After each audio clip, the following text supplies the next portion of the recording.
Welcome once again to Your Image, your public relations program on TV. Last week, we had a topic, building an environment for success. And I had with me Dr. Olusegun Adeleye, a copywriter, advocate for human capital development, and also an author. And we had to dovetail into the book talking about what to do to be successful. Dr. Adeleye, welcome back this week. Thank you, sir. Thank you for your great contribution last week. My pleasure. I also have the pleasure of having Mr. Adeola Adebola, a public affairs analyst, and who is currently an assistant director in the Federal Character Commission. You're welcome, sir. Thank you very much, sir. Thanks for your insightful comments last week. Thank you, sir. And I believe our viewers will have gotten one or two things from there. This week, we want to conclude the topic, and because we still have other areas that we need to touch. I'm going to start with you. Yes, sir. How do we, people are focused, people have vision, and they really want to succeed, but they still find or lack in one area, identifying people who can be their model, who can tutor them, who can train them, who can help them to achieve that success. So what's your advice to people? How do they identify those people who can lead them to success? Thank you very much, sir. It's just like in anything, in any field, any human endeavor, there are people that have gone before us. And for you to make your journey shorter, you have to stand on the shoulders of others. People have done the work. And I think one thing that we lack now in our society presently is that developmental mentorship. Somebody sees a young man trying to do something, and you carry them, they grow with you, and you show them the way. Because most of the time, if you have a good mentor, somebody you can look up to, it shortens your journey. Because of course, you will not make the mistakes they have made. They have made it for you, and they now make your journey shorter, and they can point you in the right direction. Good tutelage. Tutelage. Yeah. Then, most of the time, again, the young people do not manage that mentor-mentee relationship very well.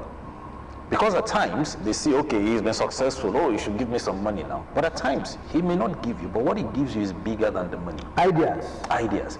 Look at those musicians of those days. They will tell you they followed a particular musician for years. They carried speakers, they carried drums, and over the time they learned things. And they became good in their art, they became good at they became better at their talent. Let's put it like that. So once you follow people, and I was somewhere and they were discussing, they said the drivers and the servants of the successful people of those days learned more than even the children of those old successful people. Yeah, that's a reality. And they were more successful because, for example, the houseboy is following the cocoa merchant to where he's selling his cocoa. He's learning something.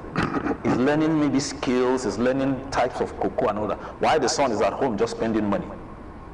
Over the time, carrying the man's books, carrying the man's bag, he's picked up something. And if he applies that to his own business, he will grow faster. But the son that is just getting money is just staying at home. So we must never discountenance learning. We must learn. We must read. Mentorship. Mentorship. So that we learn from people. We watch them, we study them, and we grow. Most people all over the world that have been successful have picked up somebody and they watch them. I think there was something, I think it was Trudeau, the Prime Minister of Canada. There was a time they showed him where he shook, I think, an American president, and the seed was sown. I think Clinton was told, we were told that I think he met Kennedy at some point in his life, and the seed was sown. Some people now will meet our governor and the seed will be sown. Some people see the professor and the seed will be sown. So there must be something that challenges us, there must be something that drives us. And whenever, as successful people, when those kind of people come to you, don't push them away. Sometimes a kind word, a kind action can help that person grow. So that mentorship relationship, we should never discountenance it because it makes the journey to success a little bit shorter and a little bit better. Yeah, you strike one chord when you mentioned the issue of the sons or children of a wealthy man or an industrialist staying back and then allowing maybe the messengers and some other workers in that company to gain insight into how they can be greater in life. What's your advice? And let me give you another fun. To the children. To the children. Because there's something that says, if you train your children, you get to spoil your grandchildren. But if you spoil your children, you get to train your grandchildren. So as children, or as if you have children or as young people, let them learn. Let them see the value of hard work. If I have a company, let them come as apprentices. Let them start from the bottom up. If I have a farm where I grow maize, let them carry the maize, let them till it, let them know how it is done from the down up. So they learn skills, because everybody that was successful grew successful through some hard environment. But if they become soft, then they will lose almost everything we've worked for. So before we can transit from one generation to another generation, transiting success, that means they must have the discipline, they must have the character. They know how. They know how to maintain it. Because a lot of people, they now fall into the generation or the category that success is given to them. And if you don't have the discipline and the charisma and the character to maintain it, somebody's going to take it away from you. So they must learn to be patient enough to learn the thing from ground up and now grow with it. They need to persevere. And stick to it. Thank you so much. Yes, that's very eloquent narration of what awaits the future of these our young ones. We've just listened to Adebola narrating those weak points that endanger our young ones. What about integrity? What do you want to say about integrity? Does that help us to succeed? Yes, integrity is a very strong word. It's a concept that is very vital to success. And looking at integrity, simply put, integrity is who you are when no man sees you. That means that you just have to do the things in the right way. You have to do that thing, that's what's supposed to be done, even when with less supervision, with nobody looking at you, you do the right thing at the right time. You don't compromise that standard. And integrity, every rich person, every successful person looks for somebody that have that integrity. You know, integrity preserves business. It sustains success too. You understand? So it's a very vital virtue that any person, whether older generation or the incoming one, must really embrace and really work after, should desire to have, because it's the only thing that one can have that can really sustain an establishment or a business. It's very, very vital. If you say integrity sustains business, what about reputation? Yeah, I think it goes hand in hand, because most of the time, whenever we're dealing with a business, we are buying or we are patronizing them based on their reputation. That means what we know about them, what they represent, what emotions do they bring out in us. So over the years, we must guard our reputation very jealously to keep, because a name that you've built up over 20, 30 years, one bad missed call, one bad judgment, and the whole thing goes down. There are several companies, there are several products that they were at the peak of their success. And one bad PR, and that is the end. So we must manage it, and I'm sure that is your field. PR, it matters what we see, because how will I put it? Perception at times beats truth. Truth is there, yes, but what do I perceive? What are you telling me? So we must guard that, and we must always send the right message. Because, for example, even if I'm maybe the best surgeon in the world, and I come with dreadlocks and tattoo all over my face, my patients will be like, wait a minute, am I safe in this guy's hands? Because the perception, he's not seeing me do surgery, but his perception with tattoo all over my face, this guy may, hope you understand. So we must guard that, and we must project the right image. And that comes in whatever we do. If you come to my establishment, then I should be probably neatly dressed. The environment should be neat enough. So that gives you the right perception, that gives you the right reputation, and that helps you to sustain your success and make it last for a long time. And that also enhances one's image. Definitely. And, it's very essential. In a marketing, there's always one thing about a product. Said if you are rewarded, you have a repeat purchase. Yes. So if someone must have that reputation, and then the integrity to say, look, this is me, and the perception you talked about showcases that it is positive, then I think that's a long way in that person leading to a successful life. Well, thank you so much, Adebola, and I want to ask you, Dr. Adeleye, we are just talking about enabling environment, and we have not really touched about what government should do, what individuals should do, philanthropies and the like, what they should do. How do we also help in creating an enabling environment for success? That's a very good question. Government has a lot to do in creating an enabling environment. How? Especially for the investors and for any person that have that desire to improve the system. Let me start this way. Not only governments can, in the system we are operating now, let me take for example, let me cite this story that we try to really narrate this. You see, sometimes ago, I finished in a secondary school that is somehow popular in the state, and over years, this is a secondary school that has produced leaders in this country, the president, and so on and so forth. When we were there, we knew that we experienced, but there's something that kept on, battling inside of us. This is a school that has produced big people in this country, and how can this school be looking like this? Then we started conceiving that. My classmates started conceiving that, and when we were doing our 35th year of leading the school, we had a plan, and we said, look, this is what we are going to do as by returning the glory, the academic excellence, both infrastructure back to that school.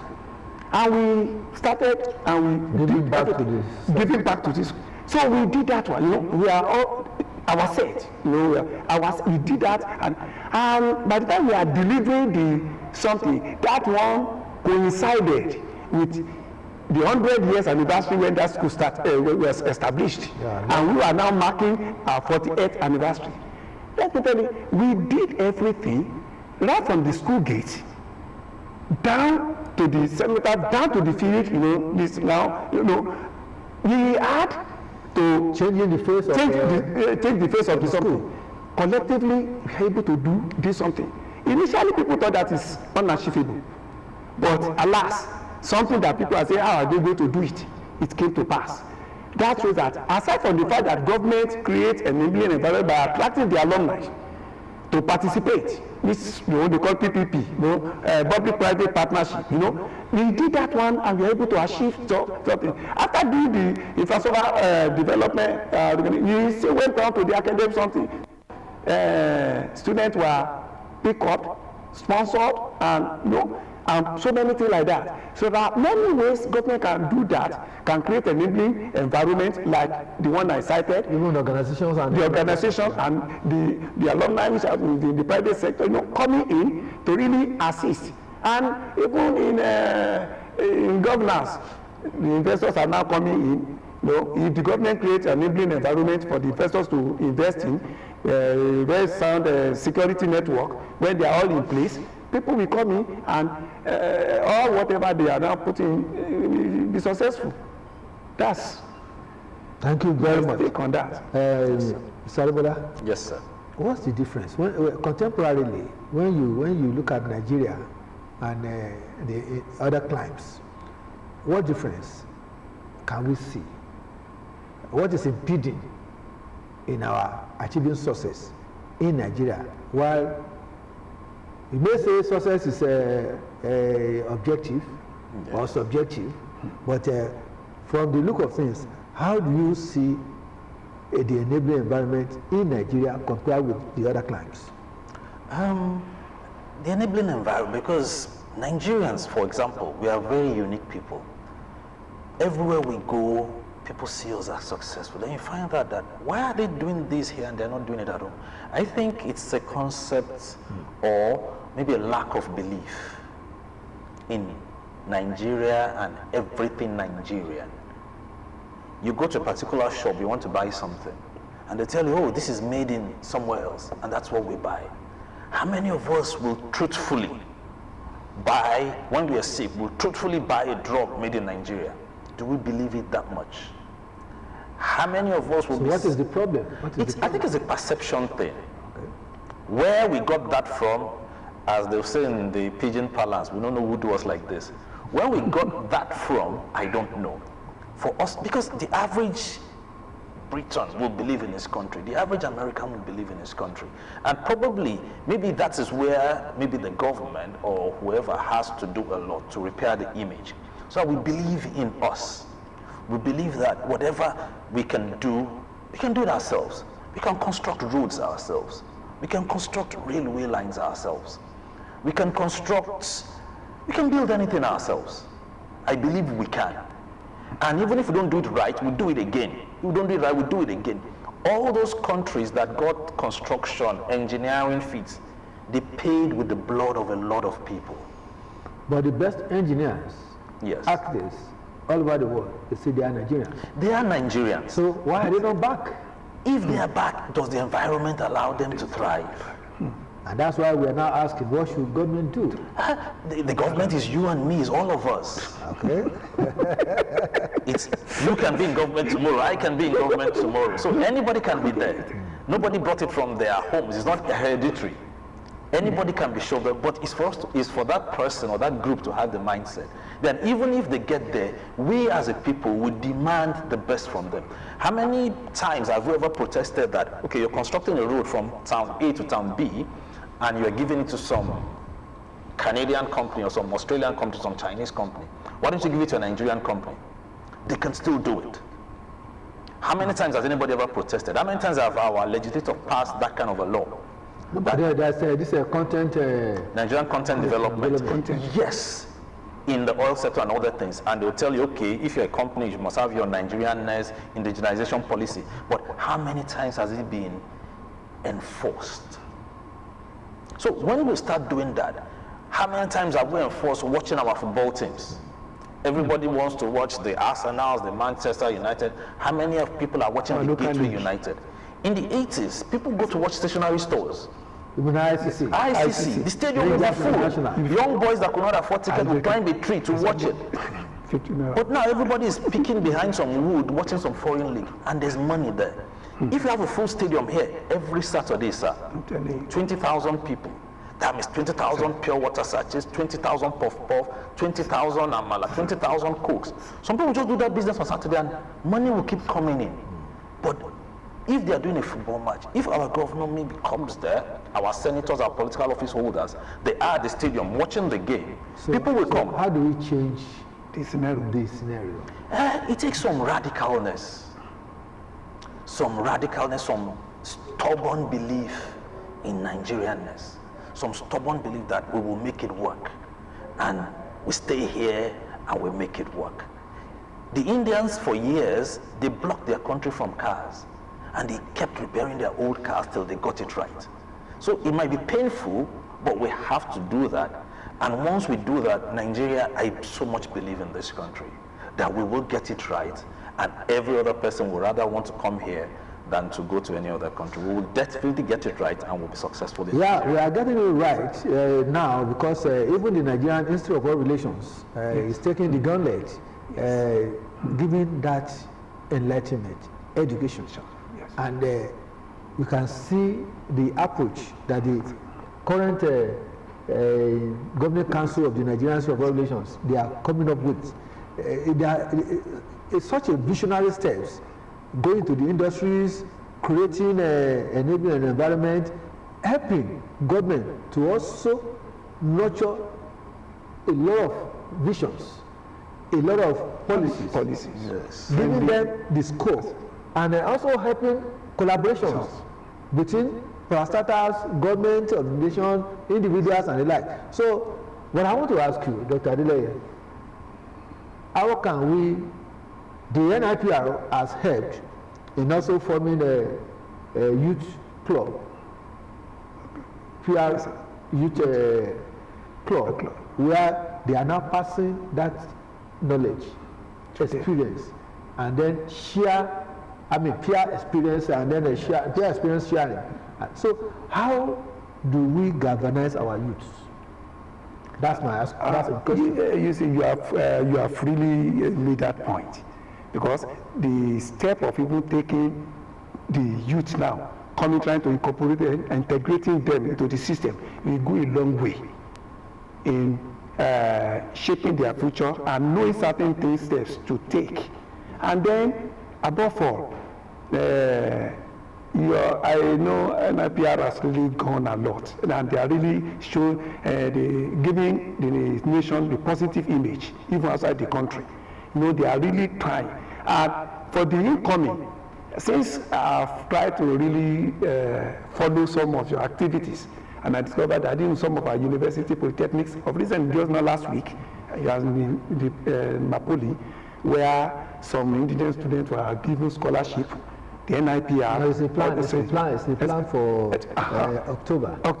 So, but I know you have been doing that, because you see, NIPR, and it discovered just early, late last year, this outfit marked 10 years of consistency, of continuous airing on the air, promoting the image of the country, NIPR, and something like that.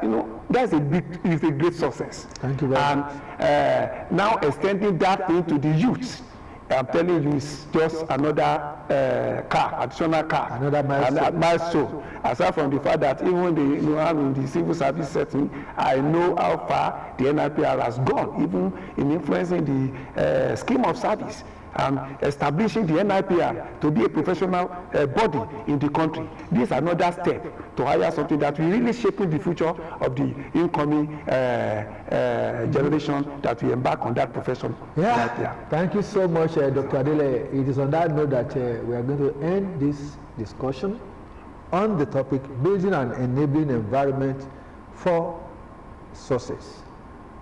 It's been a wonderful session. I want to thank Mr. Adebola, public analyst, and also a director, assistant director in the Federal Character Commission. You've been wonderful. Your narrative has been very compelling and a visionary too. Thanks for being with us. Thank you very much for the last 2 weeks. My pleasure. Thank you. I hope in the next future you'll be with us. Definitely, I'll come. Dr. Adeleye, you are a regular face. We want to thank you still for being with us. Well, until next week, I'm Akin Kudero, your anchor. Stay tuned with us for another brand new topic that will grow Nigeria, that will grow individuals. It is our responsibility. Don't leave it for others. Thank you. God bless you all.